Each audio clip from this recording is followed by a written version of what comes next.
Hello and welcome to Real Chat with Kat, the podcast dedicated to igniting your entrepreneurial spirit and empowering you to conquer new horizons. In this podcast, we chat with inspiring entrepreneurs on their journey to success through some amazingly insightful and expansive conversations. These episodes thrive on thought-provoking chats where our guests fearlessly explore their path to success, sharing their experiences, failures, and triumphs. No topic is off limits as we deep dive into the talked about and not so talked about pieces it takes to build a business, overcome limiting beliefs, deal with personal struggles, and everything in between that shapes our lives and our businesses. I'm your host, Kat Polsinelli, creator and founder at The Lotus Effect, where we believe that success is not just about strategies and tactics, it's about cultivating a powerful mindset and creating customized business operations that align with you and your true purpose.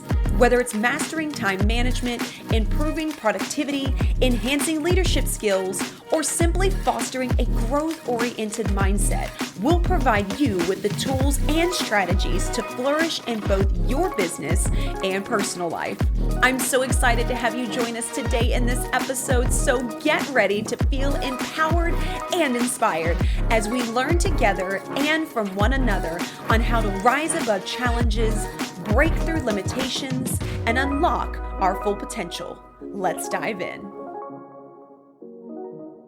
Hello, and thank you all so much for joining us today. I'm so excited to have my guest with us, Vicki Noethling. She just told me how to pronounce it. But I'm so excited to have you here, Vicki. So thank you so much for joining us today. And tell us all who it is, who you are, what it is that you do, and how you got into what you do. Awesome. And don't feel bad about messing up my name.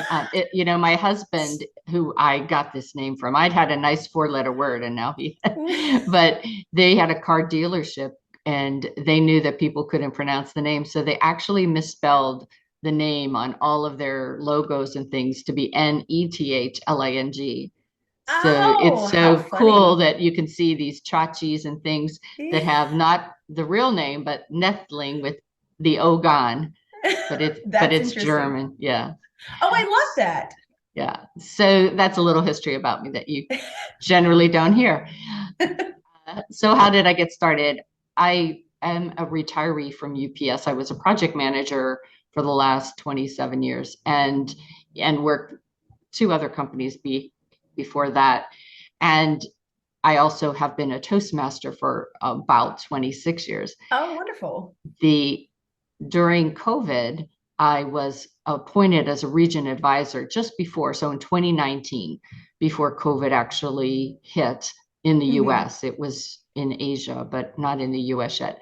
And I had to visit my districts, which I had 5 districts of about 3,000 people in each of those districts in California. I live in Georgia. Wow. So I did my plane trip to California for a week visit for each of those districts. And whenever I got them, I heard complaints about, we have such terrible traffic here and it's so hard to get people to come to meetings or come on time, and they use the traffic and then we can't, the density, it's like we don't know where to find people. And I said, well, why don't you try hybrid meetings or do some virtual? And they looked at me as if I was crazy. You can't connect with people virtually. You can't teach and train people virtually. It just isn't going to work.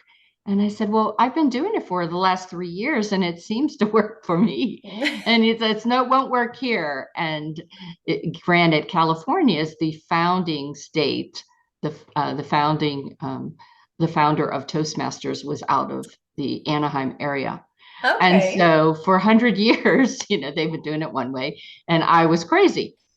Then March of 2020 hits. Yeah. And all of a sudden I get the phone call. Hey, Vicki, can you help us? And it was just transformational what those next 2 years we were able to accomplish with these people, old and young, to be able to connect and make a difference online. And so I thought, well, if I'm doing this for free and it's making an impact, who else can I help and charge them for it? Yeah.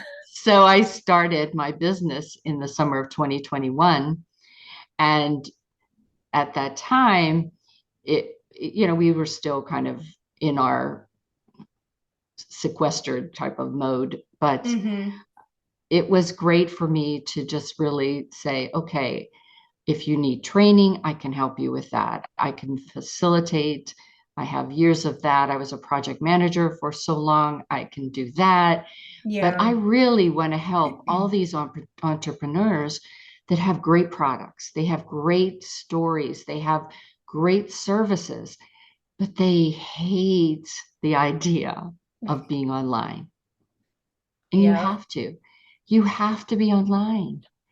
You cannot not have a presence online, whether it's in social media, whether it's doing your course, whether it's just chatting with someone, doing an email that opens with a video to catch their attention. Mm-hmm. So I can help you with that.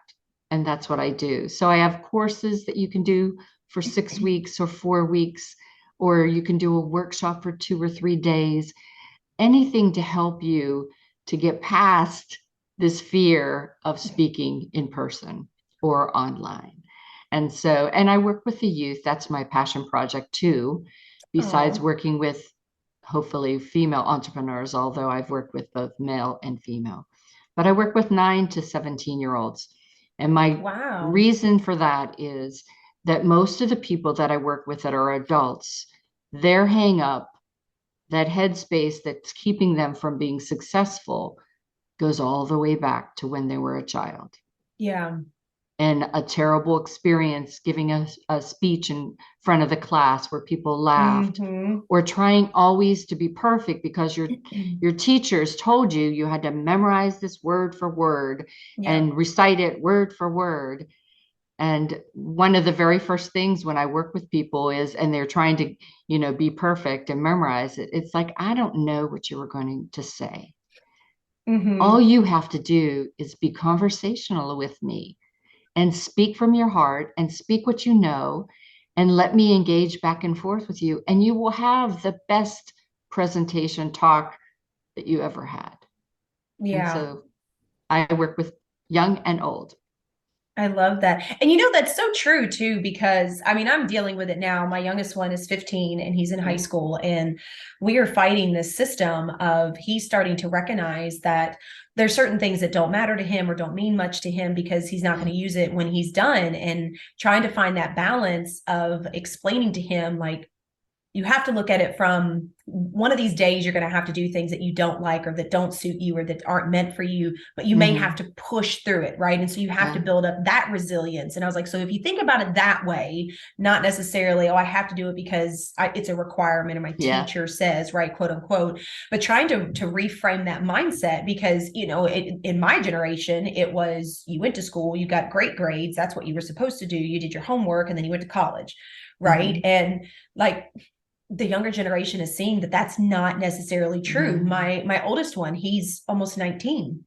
He has no premise whatsoever of wanting to be in college, but he is fantastic mechanically, Mm-hmm. so getting him involved in that. And I was like, maybe one day you can do trade school if you try it out and this is what you want to do, but actually allowing them to kind of try it out Yeah. versus getting stuck in it like I did. I went to college and did medical administration. Yeah, I was in it for just over 8 years, but now I have nothing to do with it, right? I mean, the Mm-hmm. background and the understanding and things like that is great. But I mean, I already had those operational skills that I use for my Yeah. coaching now before I had that degree, right? That was natural. And it's funny that you say, our teachers teaching us to like memorize it. Cause I remember, so funny, I Mm-hmm. remember being in college and I had a speech class and I loved being up in front of people. Like I had sung all my life. I loved being in the spotlight solo. Like that was, and I remember getting up on stage and reading from these note cards because that's what right? You had to memorize it. So I had like these little note Mm-hmm. cards just to kind of flash to give me something.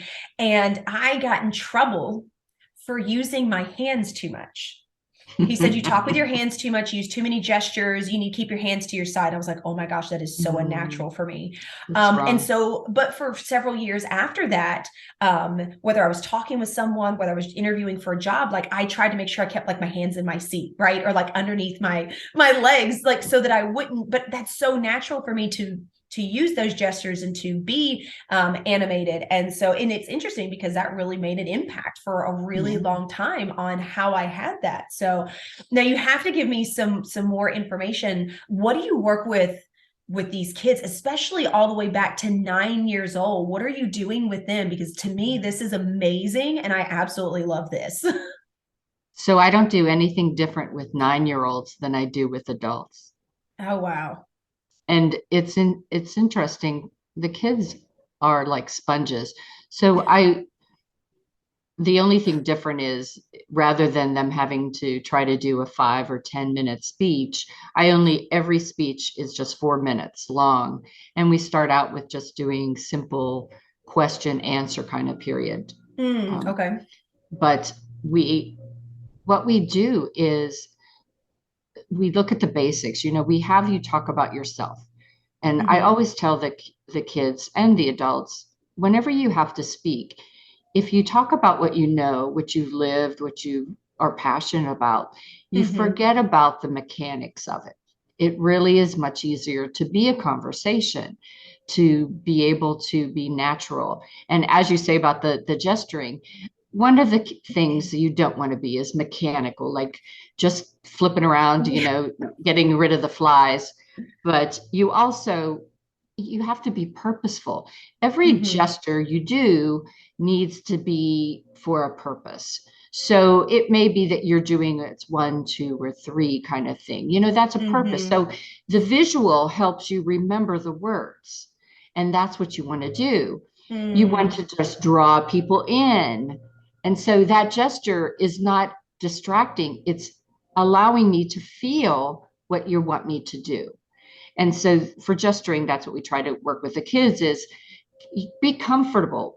A big part of the exercise is just to be comfortable, to have your hands at your side, not to Mm-hmm. clasp them or pray or things like that, or even behind your back, because it Yeah. inhibits, as you were saying, is describing you when you sit on your hands or have them under the desk, it blocks you from that natural movement that you want. Mm-hmm.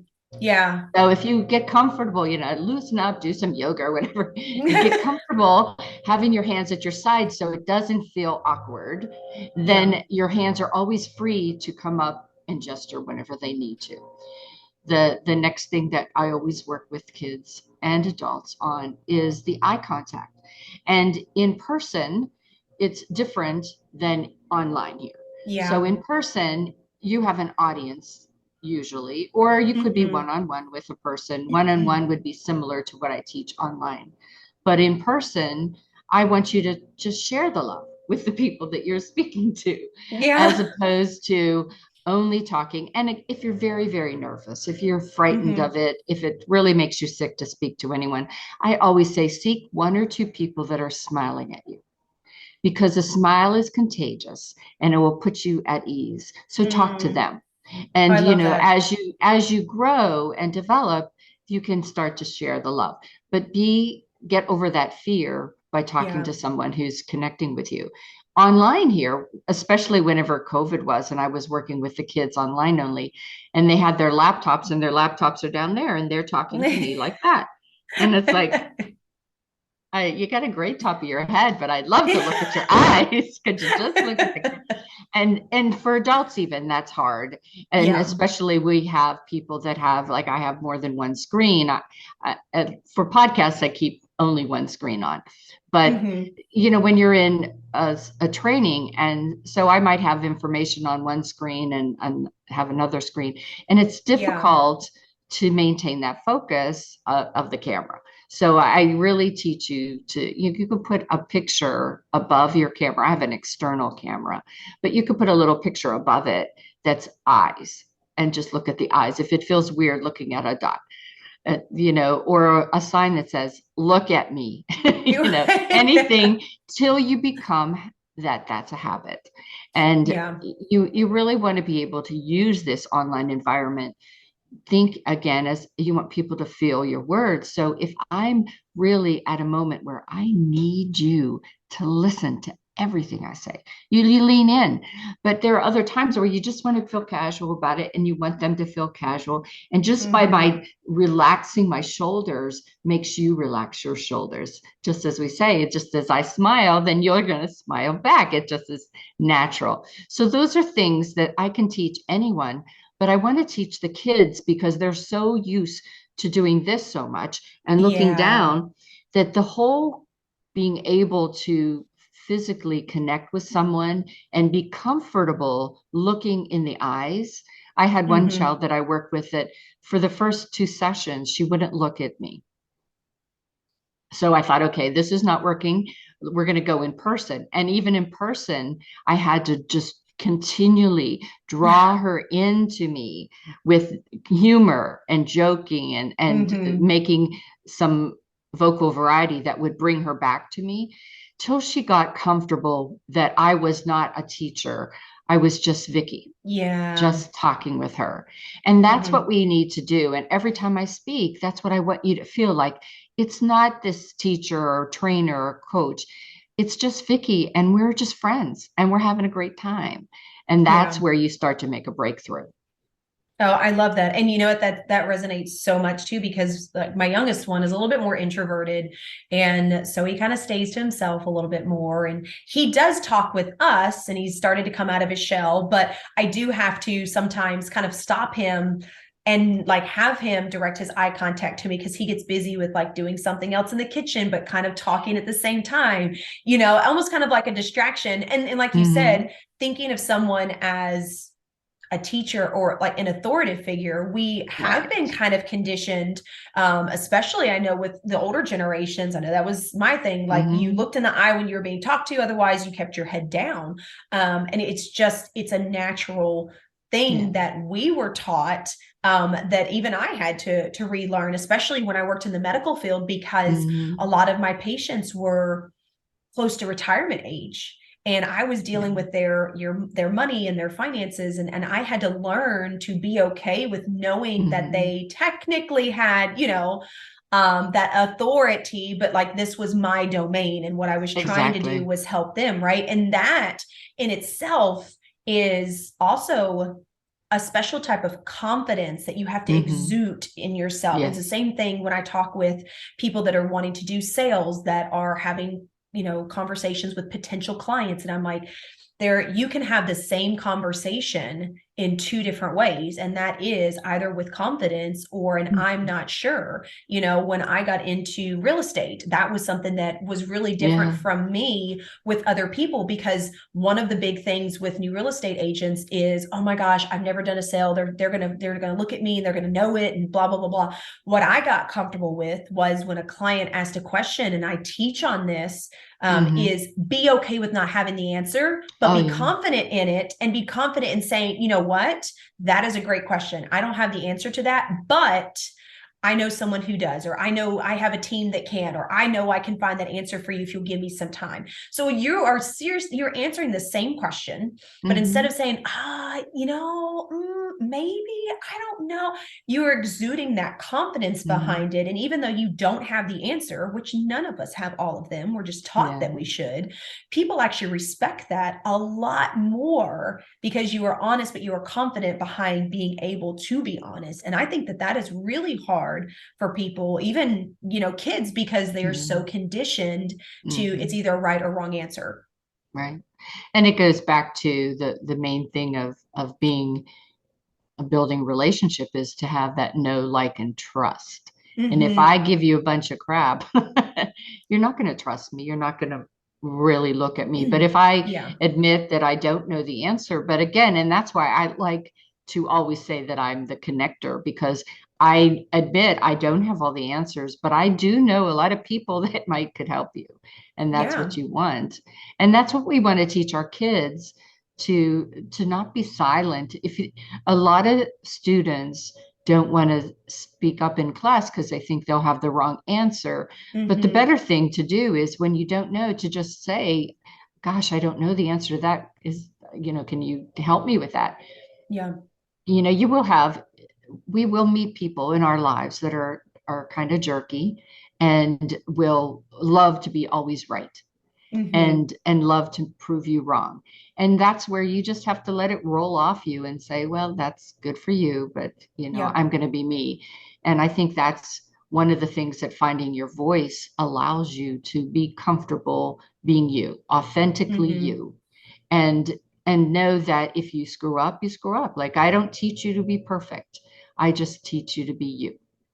Yeah. Yeah, definitely. And you know what though? It goes back to like even when I was singing, Hmm. we're so much more critical of ourselves versus anyone else, right? And like even when I would sing, because I used to do choir for my church, and in the evenings during the summer, I was literally the only one. We didn't have a full choir. So I would get called every couple of Sundays to literally memorize the songs or know how they go 2 hours before church started. Wow. Period. The end. Right.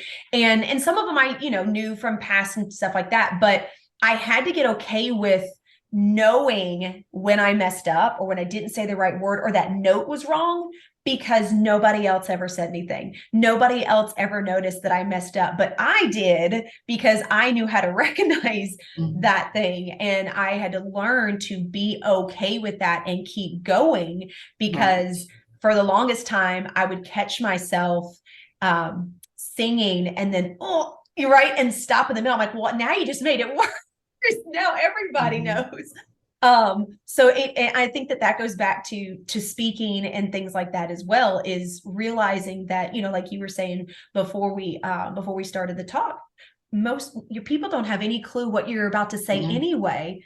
They have no clue. So they're not going to know if you screwed up. They're not going to know if you Yeah. left a part of your story out or Yeah. added something into it. They're just hearing what is coming from you at that point in time. Yeah. And it's funny, one of the things that I teach is that speaking is like singing.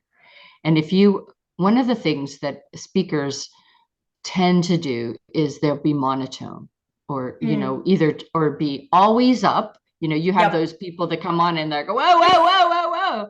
Or you have the people that are so subtle and so professional, they could Mm-hmm. never raise. And both of those people will be annoying after time.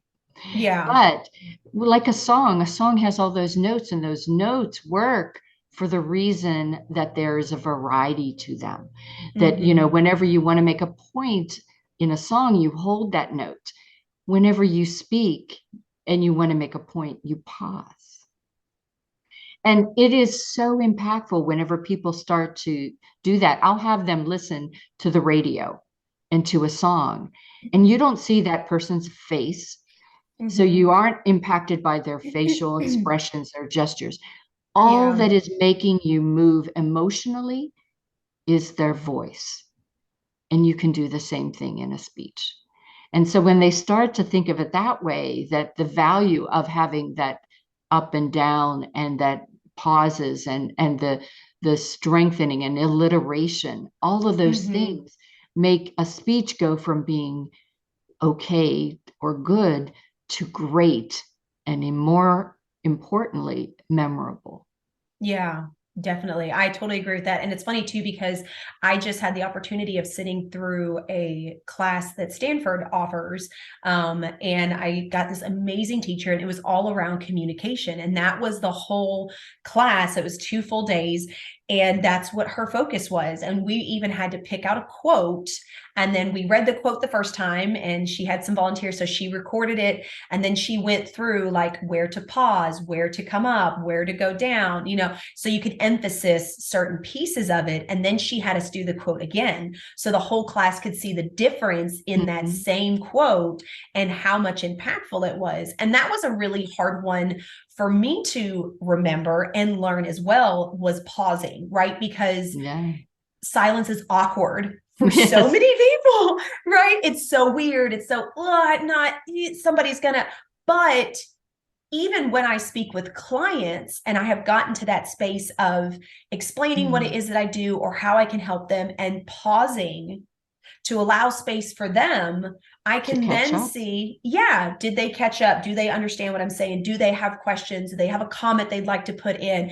It allows for that space. And if not, and they're still sitting there in awe, right? You can then choose, do you understand? Do you have any questions? Or you can choose to move on. So I agree with you. I think pausing when you are speaking, and even when having a conversation just with people, can make such a difference. And being aware of slowing down. That is another one that I really had to learn, because I get so excited and I'm like, I got to get it all out. And I would just run through things, and I would hear people, I get messages like, I wish you would kind of just slow down a little bit. And I'm like, I'm sorry, I'm just so excited. But what I have noticed, and I worked with a speech coach for a little bit, was if you slow down, then you not only are speaking the words, you're actually hearing what you're saying, and then you're able to judge how you can move forward, which I thought was really interesting. And I've also been able to use that so that when my clients are speaking to me, I'm not just quote unquote hearing what they're saying. I am understanding it. I am taking it in. And from there, I can make a 10 times better judgment as to how to answer, how to move forward, or how to help in a solution. And that does take practice to be able to have both of those turned on at the same time, of being able to hear what is going on and take it in and speak when needed. Yeah, that just brings two things in mind. First, the whole active listening piece. Part of my coaching that I do with folks, one of the things that I offer is that anytime you have to do a pitch, a speech, or anything, that you and I work together and I evaluate it for you. And when we do that practice of, okay, well, let's try this, or perhaps, that you should have emphasis and teach the little tricks of, as you're writing it and rehearsing it, how you can do things that mentally will make you know that anytime you do that type of phrase, you should say it in this way. And it really is on how you say it. But there aren't people that have that. So many coaches around the world and speakers and trainers, they just go out, they create their presentation and they do it, and they sometimes never know if it resonated. If they had a sale, then maybe so, but in some cases they're not to sell from stage. And so they don't know if that speech that they're doing time after time after time is really touching base. And so I think that's one of the things that I offer that is really a great asset to have somebody that's that's not non-partial, that can really listen. And I take pride in really listening. And I think that's in a way where I'm so impactful with kids, because a lot of kids that I work with are at risk.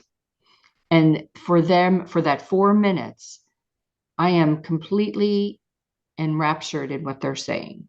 And listening actively to how they're saying and what is behind what they're saying, enough to give them an evaluation. So I'm not just telling them a list of things that they could do better, but I'm telling them why what they did was good, or why what they did could be improved. And here's how. And now you've given them tools that each time that they speak, they'll remember that time. But in some cases, that's the first time anyone ever listen to them that thoughtfully for 4 minutes and allow them to speak uninterrupted. Yeah. And that is impactful. I love that. And you know what? I even had to learn that with my kids, because as a parent, and especially going through abuse and trying to heal from that and raising kids at the same time, like you get in this state where you get so caught up in your own things that as your kid is trying to tell you something, which may not necessarily be that big of a deal, right? But it is to them in their life at that moment. You're just like, yeah, right? And you shove it off. And I do think that impacts a lot of adults, because then that's the reason why we don't continue to speak up, because as we were growing up, nobody heard us anyway. Right. And so learning to slow down and have conversations at a different rate and listen, like really listen to what people are saying. I've really tried to also do that in my parenting as well. And while my kids sometimes talk about video games and I have no clue what we're even discussing, just letting them get it out because it's something that's exciting them. I'm like, oh yeah, okay. cool, right? And that makes Yeah. them feel so much better. And I think that we forget that as adults, that as children or even teenagers, their world is so small. Mm-hmm. Us being at the age that we are at, we have seen so much and been through so many additional things that we forget that their world is right around them, right? Yeah. Their friends, their environment, what's going on in school, like that literally is their hub. And we keep trying Mm-hmm. to force them to see the bigger picture. And I think that that is impacting adults, and the way that we desensitize ourselves from things today is because Yeah. as we were growing up, we didn't get to enjoy those small moments. It was, oh, Mm-hmm. well, wait till you get older. Well, wait till you have to have a job and you're going to have to do this. Like, you don't even know. This is nothing. Instead of validating where Mm-hmm. they are at in that moment, it doesn't necessarily mean you have to agree or be like, oh, I totally understand, but at least give them the space to express it and then move on from there. I am very blessed to say that since I have implemented a lot of those things, Mm-hmm. my kids constantly reach out to me or ask questions. My 19-year-old will always, he'll text me, well, what do you think about this? I thought I was going to do this. And I'm like, okay, well, have you actually thought about it before you ask me to get the answer? But a lot of people are confused by that. Even my Yeah. husband, he's like, I was out of my house at 17. He's like, I don't understand why he reaches out to us. I said, but you know what? I didn't have that because I got into an abusive relationship at the age of 18 and I was separated pretty quickly. And I was raised to only speak for certain things and sometimes just shut up and deal with it. So I didn't Mm-hmm. feel like I could reach out to Yeah. ask for help. And that's nothing against my parents. They parented me the best way that they could based on how they were raised, but I get to choose to do it a little bit differently so that my kids do feel like they have that support. And maybe just by listening to that can help propel them in a different way and Mm-hmm. help them make better choices at a much younger age Right. than I ended up doing, right? Instead of being so hard-headed. I was Mm-hmm. so hard-headed. That's a really great thing for people to hear. Whenever I was young, one of the things that I loved, I came from a really large family, but I was the second oldest. And my sister and I would sit on my mom's bed, and we would chat all the time about anything. And I always wanted to be able to have that with my kids. And so I have two daughters now in their 30s, and I have that. And it takes effort and it takes work. And Mm-hmm. and that's where speaking is not just on a speech or presentation, it's communicating. And the Yeah. skills that you learn to be able to reach an audience, your audience just might be your kids. And those Mm, skills are important for that as well. And to know when to shut up and let them talk. Video games always comes up when we talk about kids and how terrible they are, or whatnot. And my 7-year-old grandson plays Minecraft, and forever before I watched him, I thought, oh my God, this is like crazy. Why do you love this? And then I watched how he built things and yes. watched this one gentleman that's on YouTube that talks about, and he teaches how to be good at Minecraft. But as he's doing that, the skills that he's talking about are really life skills. And it's like Legos too. Yeah. Those are kids' games, but the skills that it teaches them are tremendous for creativity, innovation, Yes. that are all squashed when we try to do things perfectly. And we don't, Minecraft is fail and try something different. And, Mm-hmm. life is fail and try something different. So I think parents sometimes should, before we criticize on some of the video games that they might be doing, they should sit and watch and learn and Yes. see how you can take that to help them become better adults. Mm-hmm. Yeah, I totally agree with that. And Minecraft, my youngest one was obsessed with that for the longest time. And it was interesting, like the intricate pieces and the different types of materials you could use to build things. And I'm like, this makes no sense. He's like, yeah, and this you can use to blow up. But you're right, it does. It teaches them ingenuity. And we do lose that as adults. We are not taught to have an imagination, to think and dream big, to think outside the box, because we were conditioned all the way up to it's either right or it's wrong. This is the way you should do it. This is the way I taught you. Do it that way, right? And we're starting to see a lot more people that are understanding that that's not the true reality. And honestly, that's how some of the most amazing inventions were created, was because people went outside of the norm and defied what everybody said was right and wrong. You know, and if it wasn't for that, we wouldn't be where we are at. So I totally agree with you that sometimes it's nice to take a step back and just try to have a different perspective before you judge. And that, to be honest, that's on all levels. Right. And it's also, if you look at a lot of people want their kids to excel academically. And so it's all on study, study, study. And the play part is lost. And for interpersonal skills, you need that play part. You need to be able to learn how to communicate at times of stress and anxiety and all those things. And if you are just concentrating on books and learning that way and not engaging with others, then you're going to be socially handicapped. And it's harder, you know, those are the ones that come to speak with me. And I know that I have to peel back the onion to see where it was that kept you, that built this wall that's keeping you from really feeling comfortable sharing who you are. Yeah, definitely. And I love that you have such a passion for this, especially with the younger generation, because I think that this is going to make such an amazing impact on our, you know, our adults that are coming into the world. And that is what's going to create different opportunities and kind of change the way society looks. So I love this. So thank you so much, Vicki, for being a part of the podcast today. I have absolutely loved having this conversation with you. One thing I always like to ask my guests before we end is, do you happen to have a quote or a piece of advice that you would like to leave the audience with? Well, I always end my podcast with, life is a journey, and it's up to you to enjoy the ride. And I think that's really important. We spend so much time trying to get to a destination, and we forget about all of the gifts that are given to us as we go. Yeah, definitely. I absolutely love that. Thank you so much, Vicki. Now, please do us a favor. Tell us, you know, where everybody can find you. How can they get with you online? If they would like to connect with you and work with you, where can they reach out to you? Oh, and your podcast. Please do not forget about your amazing podcast. So you can find all of that, including my podcast, on findyourleadershipconfidence.com. Again, that's findyourleadershipconfidence.com. I am all over social media. So Facebook by Victoria Ann or Vicki Noethling, both sites, as well as Find Your Confidence is another site that I have on Facebook.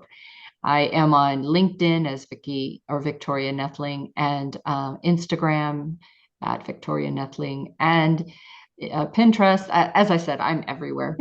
but the best thing is to go to my website, and you can also go to YouTube, Victoria Noethling on YouTube. Wonderful, wonderful. And she has an amazing podcast that you guys should check out as well. Find Your Leadership Confidence, which I think is absolutely amazing. And I talk about this a lot in my podcast, that we have to find our inner confidence in order to build that courage, because outside validation only lasts for so long. And for some of us, we don't have that. And you're going to continue searching for it when it's right there inside of you. So thank you so much, Vicki, for this conversation. This has been absolutely amazing. I hope everybody got some amazing takeaways in regards to, oh my gosh, everything, and how we can have different conversations, and especially with our younger generation. I know that most of us that are listening are parents, and it's always great to have different new ways that we can interact with our kids and see the difference that it makes and the better connections that we can build with them. So thank you everyone for listening. Vicki, thank you so much for being a part of the podcast. And to everybody else out there, I hope you got some awesome takeaways and took some notes. And until next time, don't forget, do one thing positive for someone each and every day and see the difference that it makes in your life. So until next time, have a fantastic day.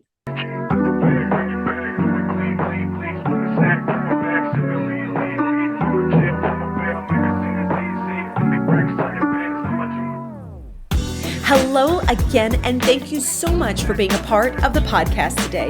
If you enjoyed this episode and it brought tons of value, we ask that you please share, like, and subscribe. Your support means the world to us and helps us to reach even more inspiring entrepreneurs who can benefit from these powerful conversations. If you haven't already, be sure to leave a review on your favorite podcast platform, as this feedback is an amazing gift that fuels our growth and helps us to continually improve this podcast. Looking for an extra dose of inspiration and empowerment? Then be sure to connect with me on social media. You can find me at The Lotus Effect, where I share valuable resources and tips while sharing my own journey of being an entrepreneur. And if you're interested in learning more about my coaching programs and services, be sure to check out my website at the-lotus-effect.com. Once again, thank you so much for being a part of Real Chat with Kat. Your presence and support makes all the difference. Remember, whether you find yourself in the depths of the mud or on the path of growth, we all have a unique journey. And just like the lotus, some of us start in the dirtiest of mud, yet as we rise and grow, we blossom into something beautiful, unique, and truly one of a kind. To all of my visionaries out there, keep rising and growing as you create your own Lotus Effect.